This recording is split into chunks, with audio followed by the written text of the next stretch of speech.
Bravo India यार, Bravo. मजा आ गया कसम से, क्या मैच खेला है इंडिया ने यार। मैं कहता हूँ जी, मैं पहले भी आपने एक वीलॉग में कह चुका हूँ, मैं कहता हूँ कि मेरे ख्याल में ये जो अवाम का टाइम वेस्ट किया जा रहा है ये ना किया जाए।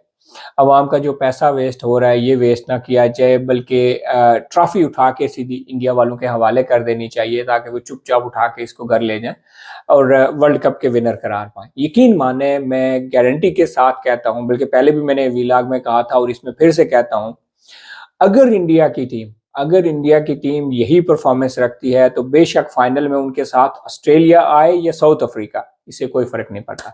आप अगर शुरू से आप मैच वन से आप देखना शुरू करें इंडिया को, उनकी बॉलिंग देखें, उनकी बैटिंग देखें, उनकी आप फील्डिंग देखें, उनकी मैच में मौजूदगी देखें, सबसे बड़ी बात उनका कॉन्फिडेंस देखें कि वो कभी भी अपने कॉन्फिडेंस को लूज नहीं करते। उनके बेशक शुरू से 3-4 खिलाड़ी आउट हो गए हों, 3-4 इवन विराट कोहली भी अगर आउट हो गए हों, तो फिर भी अपना एक उनका स्टाइल है खेलने का, वो उसी स्टाइल में खेलते हैं। स्कोर जो रन रेट है वो 5 या 6 से 7 से नीचे नहीं आने देते। और कोई देखें, वो जब पहले बॉलिंग कर रहे होते हैं तो किसी टीम को 200 से ज्यादा स्कोर नहीं बनाने देते, और जब वो पहले बैटिंग कर रहे होते हैं तो 350 और 400 स्कोर कर जाते हैं। ठीक है, कुछ तो है यानी इस टीम में। और मेरे ख्याल में इंडियन टीम, हो सकता है मेरे कुछ पाकिस्तान के जो क्रिकेट के फैंस हैं उनको ये बात मेरी बुरी लगे, लेकिन मेरे ख्याल में इंडिया की टीम डिजर्व करती है कि वो ये वर्ल्ड कप जीते। देखिए, सच्ची बात है, सच्ची बात बंदे को करनी चाहिए, हक बात जो है वो करनी चाहिए। बेशक इंडिया और हमारा पाकिस्तान का 9-13 का आंकड़ा है, लेकिन जो हक बात है वो हक है। इंडिया की बेशक फील्डिंग हो, बैटिंग हो, बॉलिंग हो, उनकी ओवरऑल परफॉर्मेंस हो, इंडियन टीम जो है वो डिजर्व करती है कि वो ये वर्ल्ड कप जीत के जाए। अब आज का मैच आपने देखा होगा, सेमीफाइनल था, न्यूजीलैंड वर्सेस पाकिस्तान। ये वो न्यूजीलैंड है जिसके बैट्समैनों ने पाकिस्तानी बॉलर की दुर्गत बना के रखती थी। लेकिन आज भी ठीक खेले, ऐसा नहीं मैं कहता कि न्यूजीलैंड की टीम जो है वो कोई उसके बैट्समैन जो है वो बुरा खेले, लेकिन पहाड़ जैसा टारगेट था 398, जिसको अचीव करना बहुत मुश्किल काम था। लेकिन वो पहले जो 2-3 प्लेयर थे, 2 प्लेयर थे, वो आउट हो गए। उसके बाद विलियमसन और मिचेल ने काफ़ी कोशिश की मैच को एक स्टेज तक लेके जाने की, लेकिन अनफॉर्चुनेटली विलियमसन के आउट होने के बाद मैच तकरीबन उनके हाथ से निकल गया हुआ था। उसके बाद ट्राई की मिचेल ने फिर से, लेकिन दूसरी साइड पे कोई बंदा टिक ही नहीं रहा था। जो आ रहा था उसको शामी उड़ा के वापस भेज रहा था, जो आ रहा था उसको उड़ा के शामी वापस भेज रहा था।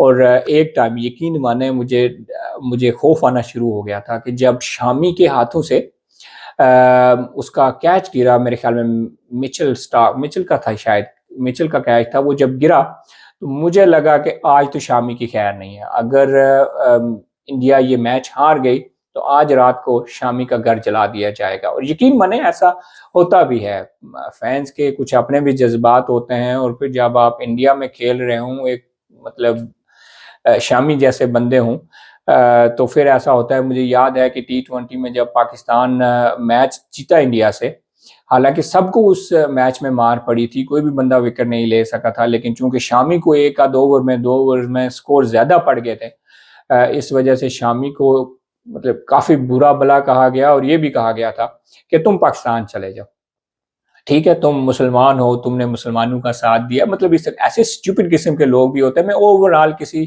टोटल कंप्लीट इंडियन कौम की बात नहीं करता या सारे इंडियन फैंस की बात नहीं करता, लेकिन कुछ जज्बाती फैंस होते हैं जो इस तरह की बातें करते हैं। और आज वही मोहम्मद शामी है जो मेरे ख्याल में इस वर्ल्ड कप में तीसरी बार 5-5 विकेटें ले चुका है। यानी पता चलता है कि शामी की बॉल जो है वो कोई 4 किलो वजनी है। वो जब बैट पर पड़ती है तो ना मतलब उसको कोई टाइम कर सकता है, ना कोई हिट कर सकता है, और ये लगता है कि मतलब विकेटें दौड़ के बाल को चूम लेती हैं। शामी ने बहुत अच्छी बॉलिंग करवाई। ओवरऑल इंडिया की टीम ने बहुत अच्छा परफॉर्म किया। अब मेरे ख्याल में बेशक ऑस्ट्रेलिया हो या साउथ अफ्रीका, वर्ल्ड कप जो है वो लगता यूं ही है कि इंडिया जीत जाएगा। हाँ, मैंने शुरू से ये पेशन गोई की हुई है कि फाइनल जो है वो साउथ अफ्रीका और इंडिया का होगा, लेकिन जो सिचुएशन है उससे लगता है कि अगर इंडिया को अब कोई हरा सकता है फाइनल में, वेल मैं ये नहीं चाहता कि इंडिया फाइनल में हारे, मेरा कहने का ये मतलब नहीं, लेकिन अब अगर इंडिया को फाइनल में कोई हरा सकता है तो वो सिर्फ टीम ऑस्ट्रेलिया होगी। बाकी साउथ अफ्रीका के बस की बात नहीं है, क्योंकि साउथ अफ्रीका को हमने पूरे इस वर्ल्ड कप में देखा है कि अगर वो पहले बैटिंग कर लेते हैं तो अच्छा स्कोर कर जाते हैं, लेकिन अगर उनको चेज करना पड़ जाता है तो उनको मौत पड़ जाती है। मतलब वो अफगानिस्तान जैसी टीम के खिलाफ बिल्कुल फंस के रह गए, वो पाकिस्तान की टीम के खिलाफ बिल्कुल फंस के रह गए, उनसे चेज नहीं होता। ठीक, हाँ ये है कि अगर वो ऑस्ट्रेलिया से सेमीफाइनल जीत जाते हैं और फाइनल में इंडिया के सामने आते हैं तो वो पहले बैटिंग कर लें, लेकिन जैसे इंडिया की बॉलिंग है, यकीन माने वो एक तो चलो मजाक होती है, मैं सीरियस बात करता हूँ कि इंडिया के तमाम बॉलर्स की लाइन एंड लेंथ ऐसी है कि बैट्समैन जो है वो अपना मतलब सर के बाल पकड़ के खींचना शुरू हो जाते हैं कि अब हम इस बाल को हिट करें तो कैसे करें और कहाँ पे हिट करें। यानी या तो बॉल सीधी आपकी चेस्ट पे आ रही होती है, या अगर आप अपनी लेग्स मूव कर रहे हैं तो सीधी आपकी लेग्स में बॉल पड़ रही होती है। बिल्कुल मिडल विकेट टू विकेट वो बॉलिंग कर रहे होते हैं, और यही मेरे ख्याल में इस पूरे वर्ल्ड कप में उनकी बॉलिंग का राज था कि वो विकेट टू विकेट बॉलिंग करते हैं। बैट्समैन जो होता है जब उससे 2 4 6 बॉल्स पे कोई हिट नहीं लगती तो वो प्रेशर फील करता है, और उस प्रेशर फील करने के बाद वो एक गलत शॉट खेलता है जिसकी वजह से वो आउट हो जाता है।